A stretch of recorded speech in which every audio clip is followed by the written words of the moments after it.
আমার বাচ্চা সকালের নাস্তাটা ডিমের সাথে পাউরুটি খেতে খুব পছন্দ করে, সেজন্য ভাবলাম এখন আর দোকান থেকে কিনে দেবো না, পাউরুটি ঘরে বানিয়ে নেব। তো আমি যে পাউরুটিটা কিনি সেটা হচ্ছে 40 থেকে 50 টাকার মধ্যে।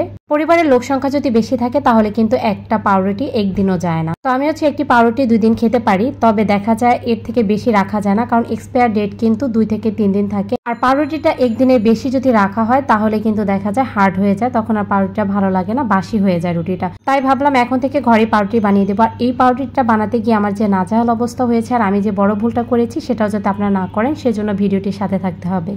ঘরে অনেক কিছু বানাতে গেলে দেখা যায় আমরা একটু ভুল করে ফেলি আর এই জন্য অনেকটা সময় নষ্ট হয়ে যায়। তো এখানে একটি মিক্সিং বাটির মধ্যে আমি প্রায় হাফ কাপের মতো লিকুইড দুধ নিয়েছি আর 2 চা চামচ চিনিকে একটি স্প্যাচুলা দিয়ে খুব ভালোভাবে মিশিয়ে নিচ্ছি। দুধের সাথে চিনি মিশে গেলে এখন অ্যাড করেছি 1 চা চামচ ইস্ট। এখন ইস্টটাকেও মিশিয়ে নিয়েছি আর 10 মিনিটের জন্য রেস্টে রেখে দেবো, তাহলে ইস্টটা সেট হয়ে যাবে। এখন ব্যবহার করছি 2 কাপ ময়দা। আপনারা চাইলে আটাটাও ব্যবহার করতে পারবেন, তবে ব্রেডের ক্ষেত্রে কিন্তু ময়দাটাই বেস্ট হয়। তারপর অ্যাড করেছি প্রয়োজন মতো লবণ আর হাফ চা চামচ ব্যবহার করেছি বেকিং পাউডার। আর বেকিং পাউডার দিলে কিন্তু ব্রেডটা অনেক সফট হয়। আর একটি ডিমের হচ্ছে সাদা অংশটা দিয়ে দিয়েছি আর কুসুমটা রেখে দেবো।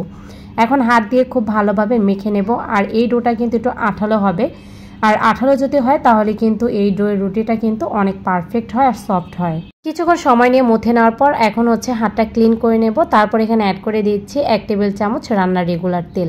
তেল দেওয়ার পর আবারও কিছুক্ষণ মেখে নিয়েছি আর এখন হচ্ছে ডোটাকে একটু ময়াম করে নেব। সেজন্য রুটি বেলাটি পিঁড়ির উপরে নিয়ে নিয়েছি কিছুটা ময়দা। তো ময়দাটা ছড়িয়ে দেওয়ার পর এখন হচ্ছে রুটিটাকে একটু বেলে খুব ভালোভাবে ময়ান করে নিচ্ছি। আর অবশ্যই ময়ান করে নেবে, তাহলে ভেতরে যে লাঞ্চটা থাকে সেটা বের হয়ে যাবে।